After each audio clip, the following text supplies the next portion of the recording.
盲人美女刚上完厕所，家中却突然多出2个男人，没等反应过来，女人的嘴就被死死捂住。挣扎片刻，俩男人合力将她抬到卧室，实施了犯罪。等同是盲人的丈夫回到家，女人身上只盖着薄薄的被单，双手被绑在床头，嘴巴被围巾封住。丈夫听到呜呜声，才意识到出事了，连忙给浑身是伤的妻子松了绑。当嘴巴能张开的那一刻，痛苦的嘶吼声传遍了整个房间。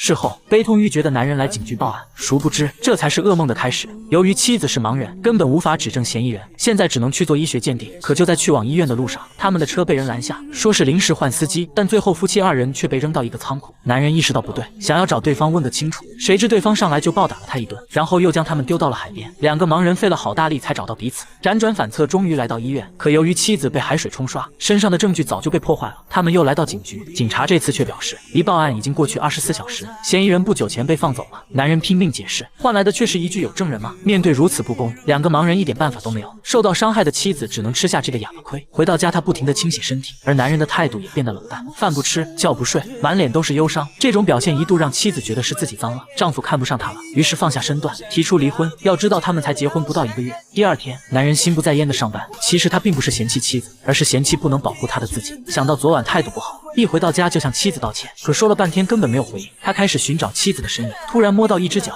男人有点慌了，在网上一摸，彻底崩溃，女人上吊自杀了。葬礼上，男人失声痛哭，直到绝望的流不出一滴眼泪。而就在他想随妻子而去时，当地的政客找上了门，他弟弟阿伟就是侵犯女人的凶手之一，之前的一切也是他在暗箱操作，包庇弟弟的罪行。这次来就是告诉男人，既然事情已经发生，就别再追究下去了，反正新婚之夜是你的，剩下的又有什么关系呢？临走时，政客还嘲讽说，第一次被侵犯后，他怎么不自杀？为什么要等到第2次呢？此话一出，男人瞬间想起了什么，他疯狂地在卧室寻找，终于在床下发现了妻子留的遗书。原来就在男人上班时，那2个畜生又来了一次，还扬言说以后每周都会来。女人为了不让丈夫受辱，这才选择了自杀。得知一切的男人来到警局，可警察都被政客收买，没人愿意帮助他。男人见状撂下狠话，既然这样就别怪我不客气了。警察对此嗤之以鼻，一个瞎子能掀起什么风浪？但他们忽略了一点，男人虽然失去光明，但同时他的听力、嗅觉、声音模仿能力都超出常人，而他就是要靠自身的条件，让那些侮辱过妻子的人血债血偿。他先是在酒吧偷偷录下阿伟跟同伙的声音，还有政客演讲时的声音，等到模仿的炉火纯青后，男人给警察打去电话，以政客的口吻命令他逮捕同伙。警察完全没听出异常，转头就将人抓了。男人又模仿阿伟的声音，打电话给同伙的父亲，说想跟他的女儿在床上玩过家家。老头子听后当即大怒，拿着刀子就要杀了阿伟。此时的阿伟一脸懵逼，但刀子已经捅了过来，来不及多想，只能还手，最后刺伤了老头。等同伙从里面放出来，外面的一切彻底乱了套。好兄弟不仅泡了他妹，还差点弄死他爸。就在气没地方撒时，男人模仿阿伟的声音约他出来，等到了地方才发现这一切都是男人在挑拨离间，但他明白的太晚了，因为男人已经提前买好了铁球，还有大量的薯片，目的就是等同伙过来，然后把灯一关，当世界陷入黑暗，就成了男人的主场。他用铁球狠砸同伙，不管他躲到哪里都能精准命中，这也让同伙感到疑惑。他拿手电筒一照，才发现是地上的薯片暴露了位置，只要不发出声响，男人还是那个瞎子。于是他小心翼翼地找到开关，电灯一亮，同伙的优势回来了。他拿起旁边的酒瓶开始反击，但男人为了给妻子报仇，竟然顶着被砸的疼痛，听声辨位找到仇人的位置，接着将所有的愤怒化为拳头，疯狂地发泄。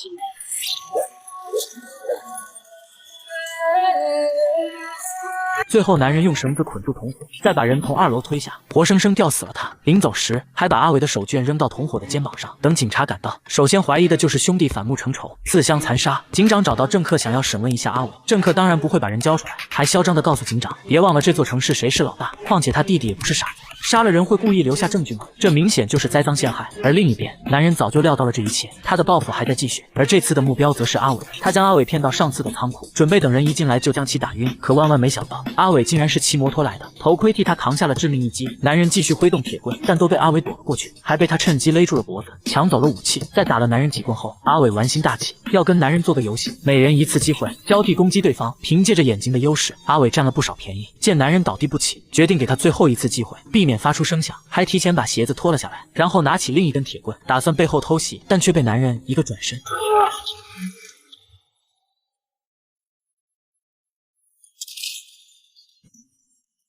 जूते पहने रहता ना, शायद बच जाता। तेरे सॉफ्ट मरा हुआ आदमी भी सुन लेता।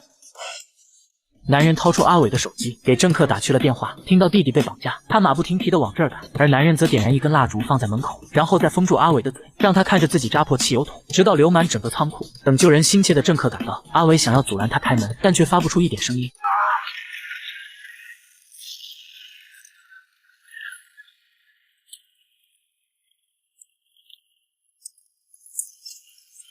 侵犯妻子的2个人渣终于死了，男人潇洒的离开现场。第二天，警方将大火扑灭，阿伟被烧的骨灰都没找到。现在警长大概已经确定男人就是凶手，但由于还没有足够的证据，只能安排警力先监视他。但男人还要报复政客，他不可能坐以待毙，于是打电话联系朋友，让他在大街上制造烟雾，顺便再拖住警察。而他则带着一个小男孩骑上车，光明正大的来了一场金蝉脱壳，然后立马联系政客，坦白自己就是杀害阿伟的凶手。一心为弟弟报仇的政客果然上钩，带着保镖来到一处烂尾楼内。当看到男人时，保镖立刻追了上去。男人一边跑一边计算，接着纵身一跃，后面的保镖来不及反应，直接掉进提前设好的陷阱，活活摔死。政客见这个瞎子不简单，于是掏出手枪，可上膛声还是被男人听到，及时避开子弹，消失在黑暗中。等政客靠近，他一把勒住其脖子，通过墙上标记的数字，拉着政客就往烂尾楼边缘走。即便途中被钢筋抽打，被重拳暴击，他就是不松手，直到最后一刻，男人才开始反打，然后趁机和政客交换位置。政客知道自己完了，但死前他也要拉个垫背的，可男人却说了一句：